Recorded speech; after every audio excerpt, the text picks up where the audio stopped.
assalamu alaikum musidɓe tedduɓe yeɓiyankoɓe ayaw habrede Pindi TV en gartiɗo e bawɗe Allah arde ɗon donna yewtere monno 100% coftal ɓalli nde ganduɗa ko nden woni arwanire walla mbiyenna ngol ɗo woni arwanire arde ɗo tigui 12 one ɗo won ɗon ndeɗo yewtere en puɗɗirimo bisimillahi alhamdulillah yo Allah hokku en ganduɗa yadude moon alhamdulillahi rabbil alamin woni yewtere nde ganduɗa ko ɓesgu pulagu kala ene jaɓɓo ɗum kono kay humpi donna ɗin fannuji coftal ɓalli kala nde yewtere wiyete ko club 221 faltaki ganduɗa hay fannu coftal ɓalliya goto woni lamba woni sippiro woni football basket handball kala e fannuji coftal ɓalli ma on jiiɗum ɗo nde yewtere ɗo wonton ɗum ko gorko ma garli Moussa Nia wondude Siley Coyel Fall en gari ɗo nden oɗon premier numéro Siley Coyel Fall bandiraɓe Pindi TV ne eyyi mi salmitima Pindi TV Allah jarama on jarama yo Allah teddin moon jeeyi dalilu oɗo télévision tan jeeyi dalilu kadi oɗo émission tan ko ƴettude haqqillaji yimɓe ina nanna mumen ko nafata yo Allah rokku en nanno toon ko nafata yo Allah rokku en nanno toon ko deƴƴata haqqillaji yimɓe ɗi e duwanima noon jeyɗo oɗo sababu ha oɗo télévision caktowo e nder aduna pour ɗemgal pular ngal e ɗemɗe aduna foof en jahen tout wappani pular wappani partout Allah jarama jarama yallah hokkumin fartange nanude koye moon ko nafata nanude koye moon kadi kine deeƴo toon kine wuuro toon semba toon wona hunde nde ganduɗa ma on partage hande toon ma musidɓe fulɓe ganduɗa ko gorko kumpiriɗo e coftal ɓalli walla mbiyanna gorko kummiriɗo e sport ganduɗa ko inviraɗo ina woodi sagam de ko noon de yimɓe mbi ina wawi wonde gonga ina wawi wasde wonde gonga kono ko yimɓe tuuɓeyam ko yo Allah waɗ ɗum ɗo hayso ala ɗum Allah ne wawi wadde ko ɓuuri ɗum e ñaariki Allah noon ko seeɗen kalan yimɓe sport yen kalanɓe gonga yen kalanɓe kadi ko woodi ko deƴata haqqillaji mabɓe kala ko ganduɗen ko wodani goppen wodani tan wodani e Allah jaan par ce que ko télévision ko hunde nde ganduɗa ɗum fof yeɓata partout hande to puɗɗorɗen yewtere men ko ganduɗa ko homologation stade uji leydi Sénégal Siley Coyel Fall nde darɗa pelouse mo ganduɗa ko stade Léopold Sédar Senghor hande hay goto wawa ti bismade toon pottital saabu guila omo bismo pottital oɗon gazon yori kon woyi comme no siwre nde ganduɗa ko ñeefama ƴakkama ha laaɓi ala koye denko leydi caggal ɗum noon en batti walla mbiyanna leydi men Sénégal watti bismade ɗeɗon pottite to dingiral lajjor ngal Thiès hay ngal ɗon oɗon pelouse ala no wayi saabu sa daari pottital Sénégal Saket Sadio Mané haali hen hanki tigui haali hen ko on capitaine barode leydi Sénégal woni Sékou Kouyaté mbiɗo ganduɗa ko so tawi laamu leydi Sénégal wawa ganduɗa ko fewnude ɗeɗo dingue kamɓe mabɓe ƴettu ganduɗa ko coppal mabɓe walla kamɓe jour uji yimɓe mbaɗ cotiséɓe pewna ngal ɗon dingiral holko mbawɗa artande hen yimɓe beele wona ñiŋore faade laamu leydi Sénégal beele tigui Sénégal fotani diwde oɗo niveau so wonami huul mi wiyani yon ñing mi dugani mi ƴettaki kono fédération Sénégal tuggude ministre ha yetti pitowo ko hunde hande ɓurde hersinade e muɗum leydi ponde leydi Sénégal gandade sport natɗe compétition africaine tan to banggue football ko 1963 coupe d'Afrique waɗa créé ko le 8 mai 1957 nden coupe d'Afrique waɗa créé kono ene noon ko 1963 naɗen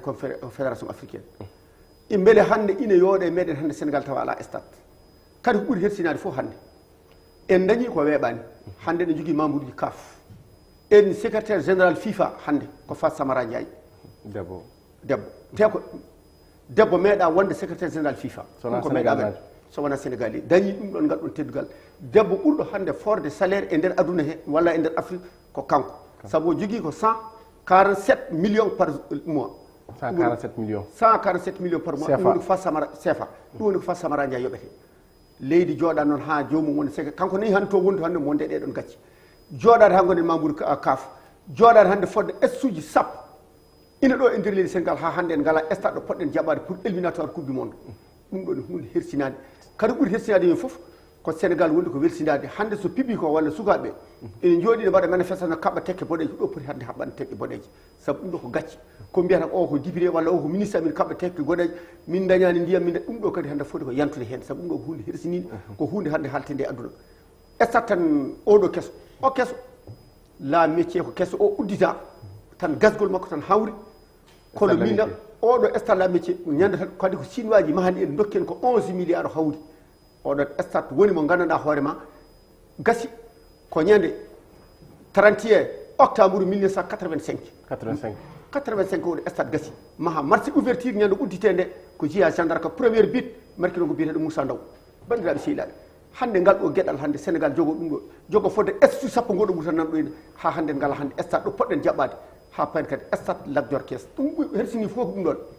stade lagdor kes omo jeyata kadi gasani oɗo addoyno pala o ko pala argentine o ko pala argentine woni ɗo addoyno pala o ko maaji goto jeeya ko Thily Boubacara nden koye kesam hesam Abdou Diouf wadde makko masla rokkimo kalis yo yaw ƴettoye pala argentine o wima o yoɓa ko architecte nde wadde pala o lenni ɗum nde o ko ni o ko pala argentine ala fof e afrique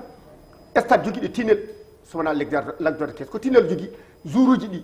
so yiiɗi kanuji walla goɗɗum fof keɓa soɓe naati nder kamɓe jour uji e dirisa fof soɓe gondi hay hunde ala keɓataɓe ko tinel ko suuɗe terre woni toon oɗo stade jogui toon galleji to nder to mi haalama ɗum ɗon hannde stade o noon gasani hande fof no waɗi couverture kanko fawa joofa kono mbaɗi ko hono wiyetino ɗum ɗo tribune goto ko heeɗi ko heeɓi to jooɗi seedi ñagam ɗo ne ɗiɗi hersinade fewi e nder sénégal sénégal foti hande jooɗade hande wiya hande coupe d' afrique walla coupe du monde éliminatoire holto jaaten paye mauritanie holto jaaten paye gambie ƴeewe noon nde stade no nde stade olympique de nouakchott mahate nde ɗum ko minen gonno to mine baraɓe min ko mine baraɓe gaddo simon o jamɗe ɗe masumeɓe fof gaƴita gayi sénégal ita nden ɓe ngala isi jamɗe ɓe ngala isi simon fof ko gaƴita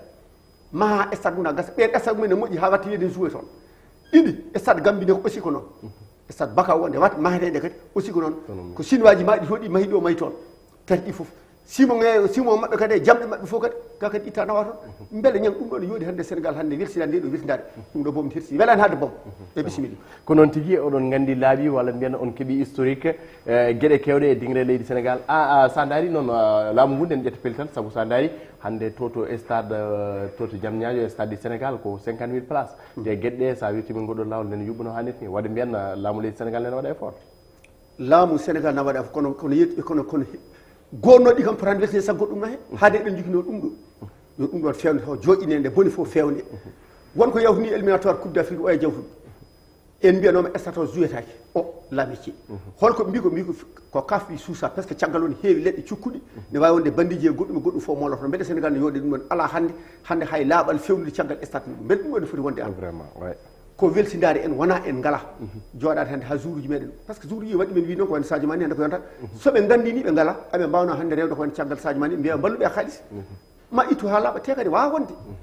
neɗɗo wawa qualifiade coupe du monde 2 fois wiya hande fédération sénégal ala kalis ala fof ɗon fédération woni aduna he saabu ko ardi foof nden nde hunde montade nde kala pasɗo premier non kala jetti kala qualifiɗo coupe du monde aɗa jogui 2 milliards sa paasi deuxième tour keɓa 4 milliards troisiéme 6 milliards a yeehi ha toon bandiraɓe ɗum ɗo faɓe nama kadi oɗo hande ko laami ko gérant Fantino ko laami ko hande ɓeydi hande ko 8 milliards équipe fof heɓata qualification sa qualifié ko jogui 8 milliards qualifiade coupe du monde bon ɓuuri wadde important qualifiade coupe du 8 milliards e budget hitande fof ne woote pour affaire sport ɗum ɗo ron ko hejje hen ande wadde gasogal gaso hay min mbeɗa wawi besi awde gaso ko noon tigui en jettimo seydi Fall o laɓiniya ngal ɗon namdal no hannit ni sikki ala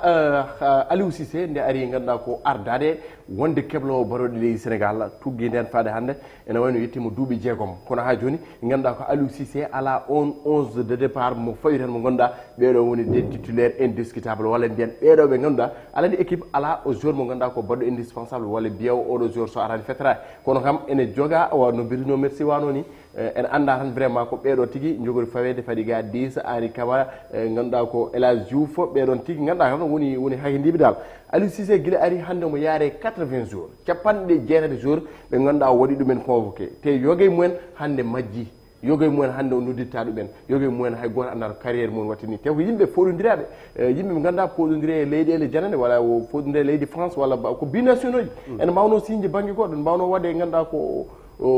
signe banggue goɗɗo wonde toon ganduɗa ko joueur uji professionnel kono cuɓɓima leydi sénégal saabu ƴiƴam saabu kiram ɓen hande foof berlama ko mbawɗa artande hen yimɓe e jogogol Aliou Cissé ganduɗa ko équipe national ñang kaɗo mbaɗe namdiɗami ka haala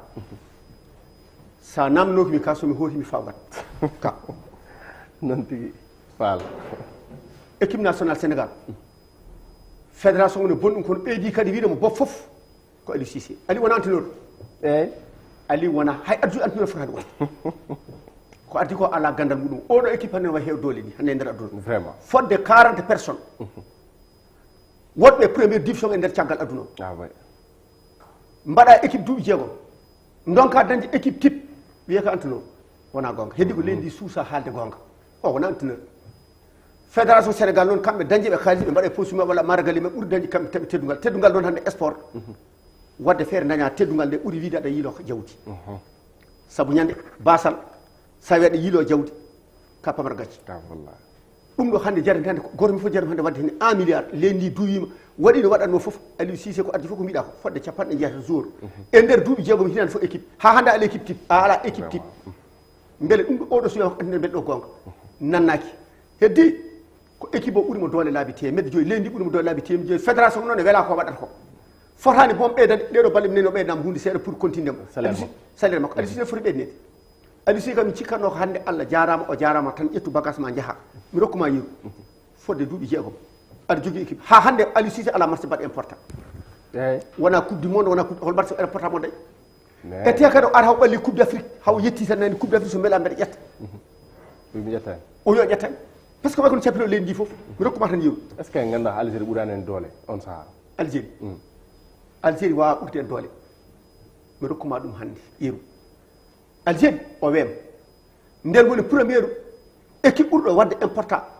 e nder afrique woni premiére équipe africaine ko sénégal kanko woni meilleur africaine entraîneur uji jeeya toon 32 entraîneur jeeya toon fof kanko kadi heedi caggal kanko Aliou Cissé kono équipe makko woni premiére mi rokkuma yeeru omo suuda Algérie kanko Algérie ndenno poule fiimo holko o foti calcule ko ñande o waddata e Tanzanie nde ñande fet Tanzanie fi Tanzanie tan ko yimɓe ɗiɗo Kerpen Diatta e Diaw Baldé Keita ɓeepi Kerpen ɓeepi honno Tanzanie uddi Tanzanie kadi Tanzanie yata mbaɗen ko beela ko sukaɓe ko weddetaji Algérie ronki dañde ɗum ɗon Allah waɗi Algérie funtimo marki bi muɗum uddi lampaji no wattamo ni ne andi jikku makko ete kadi o foti calcule hannde kanko e Jamel Elmadi ɓe juudi Jamel Elmadi woni keblo Algérie ɓe juudi aɓe goni jour uji ɓe ndenni colop kamɓe ɗi fof kadi ɓe ndenni kamɓe goni entraîneur uji oɗo foti funtidemo ngala oɗo funtimo ko 2 fois funtimo premiére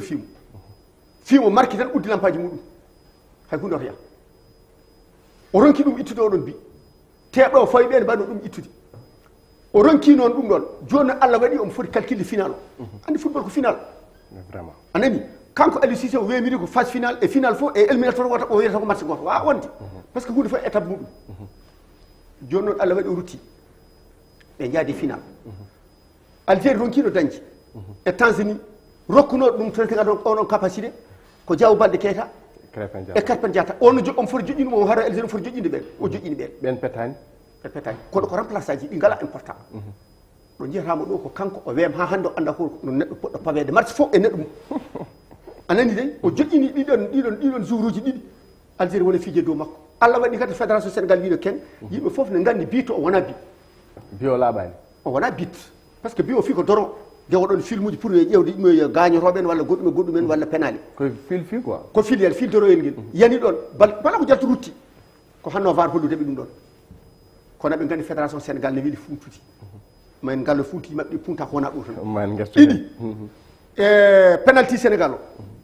ko penalty arbitre ko dokkuɗo penalty ha laaɓi cer var noddi ene jiiɗi ittude mo corruption a kam yimɓe fof ne gandi var e hoore muɗum en fena koyi oto yimɓe kal gonga alamo fenta ala fof ndemo jangdi jawdi hanɗinta var o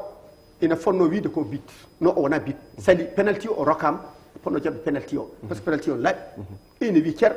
joni noon arbitre rokki haydima dari var noddi aɗa yiyana ɗum joom hinno ko égypte dañi on bi aɓe cuusi penalty aɓe cuusi ittuno penalty hinno ko algérie dañi o contre meɗen cuusi amo suusi ɗon penalty hinno algérie fattano ko maro komo suusi ittuno ɗon penalty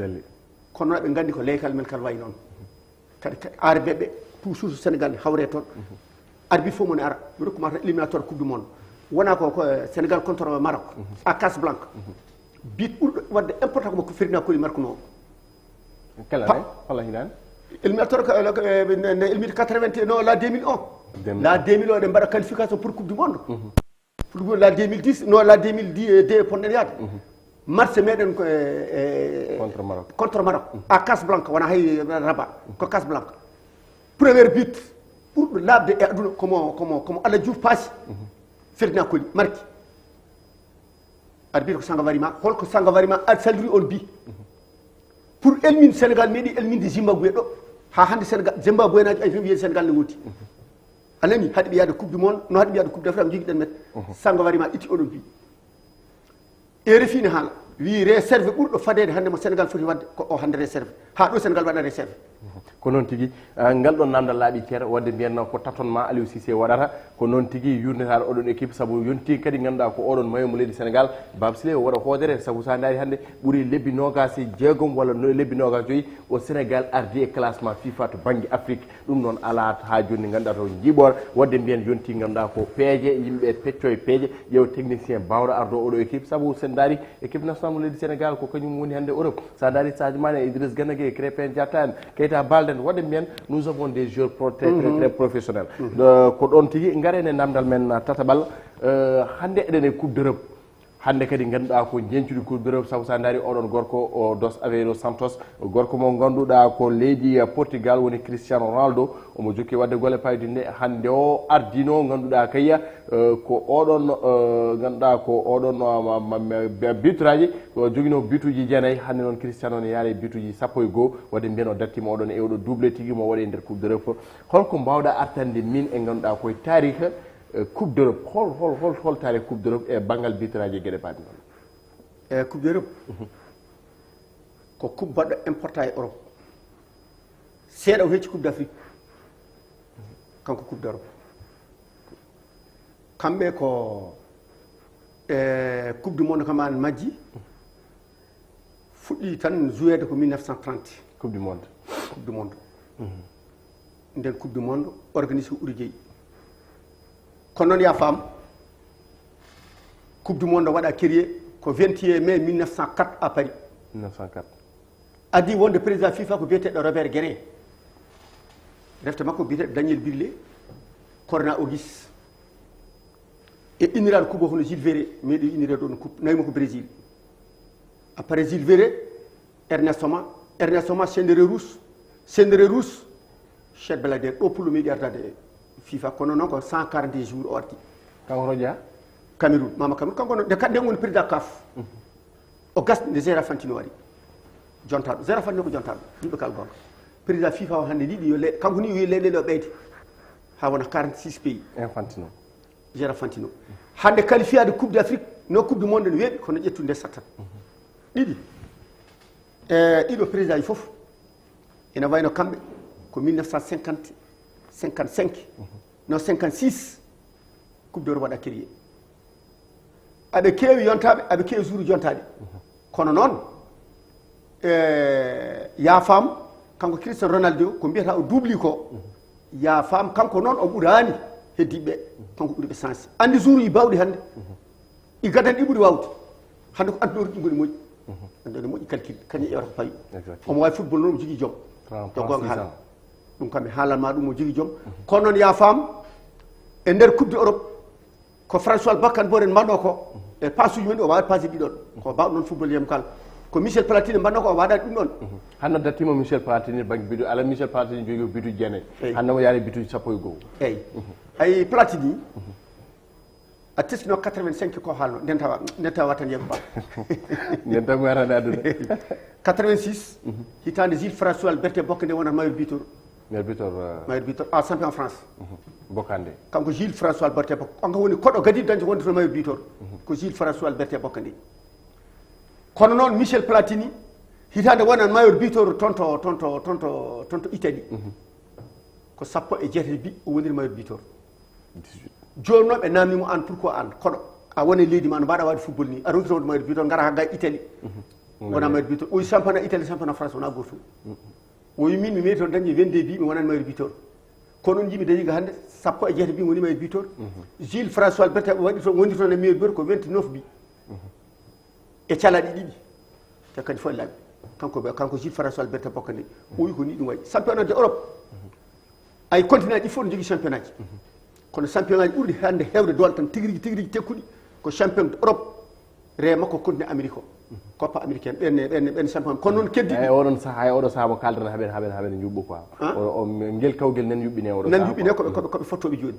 joni noon hande yimɓe kalde wonde équipe aji Europe ɗi ko ɗi goni hande équipe aji keɓɗi doole par ce que leyɗele nan hen ene wayno hande Amérique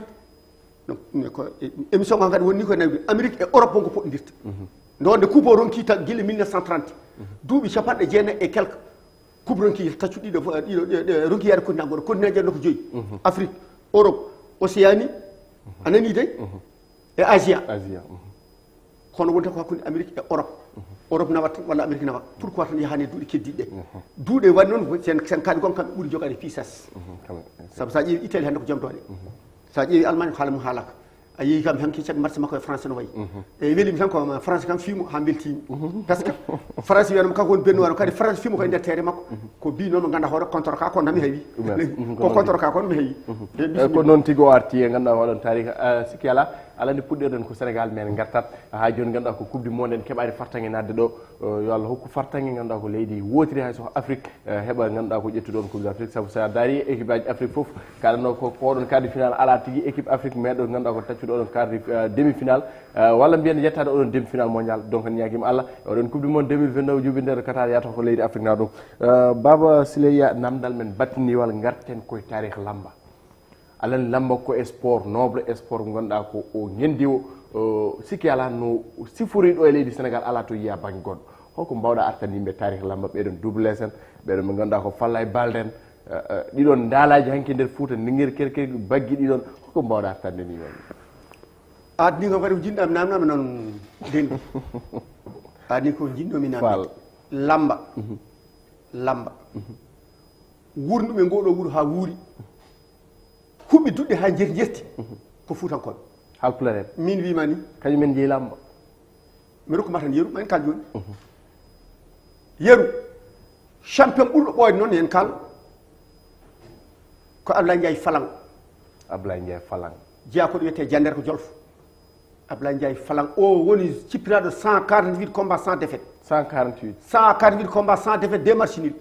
o de ɓuuri Moussa Oumar Bari on waɗi ngal ɗo guellal Abdou Diouf e hoore muɗum meeɗi wadde makko discours ne woni président o wi Ablaye Ndiaye Falang ne sippire Ndar omo woni étudiant o ala billet o ngabbi koye lekki omo yeeɓa kadi Ablaye Ndiaye dañi victoire Ablaye Ndiaye noon wi mi yino noon sukaɓe ɗe ngabbi toon kono somi anduno président nani nder lamba he no naddo lekki mo jippini mi nan beele kañum wonata nannumi aduna ni on Ablaye Ndiaye Falang Falla e Balden ko fulɓe ummi Casamance fode dusubal en Fari Koli en ɓen mbaɗi ɗo golle ko nden lamba wonno lamba ala joni mi haalanma tan gueɗal gotal nde lamba woɗi ɗo nde sa ƴeewi koyne Moussa Mbarodi ni Hamidou Kalil en Abou Tobo en Juggal Diaw en Foydou Niang en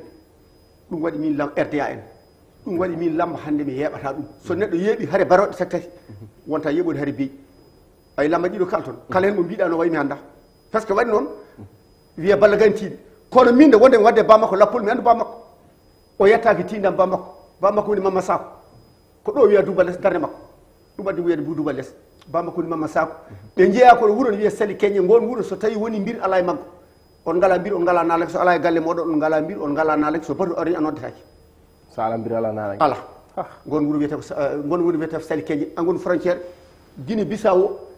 e Casamance ɗon wuuro ngo woni ko mbiru tan min gon ɗon kanko Douba Less lassi maɓɓe noon ɓooyɗo wona joni ɓe ummi tigi koto wiyete diwan Jumo ndayino wiye ballage o halpulaar ɗum waddi ɗum bon balla mami haalane joni ba makko yumum ko pullo Douba Less yumum ko pullo jeeya ko Sali Keñe Douba Less en e yummo ken ko ɓiɓɓe yummo mi haalama ɗo an Douba Less en ko fulɓe Falla Balde mami Falla Balde en fode e ko fulɓe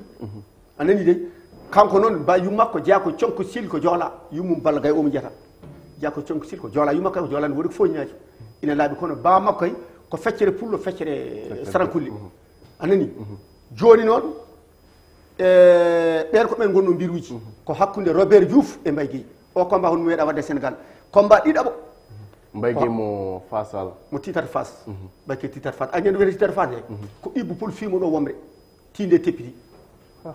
tinde teppiti docteur ñooti ɗon ha gasi wino ari combat o wi ko duttoɗo combat o jokkat o jokki combat o liɓi jomum ɗum Mbaye Guèye ñande wiya titata Fas kanko Mbaye Guèye hakkude makko noon Robert honon combat meeɗa wadde aduna Robert Diouf on combat meeɗa waɗ ɗo e aduna ko noon woni ko mbimoɗon jimmi kadi wiide to banggue lambaji en mi wima nano ko enen kuɓɓiɗo ha jerti enen jogui ɗon ko arène aji nayyi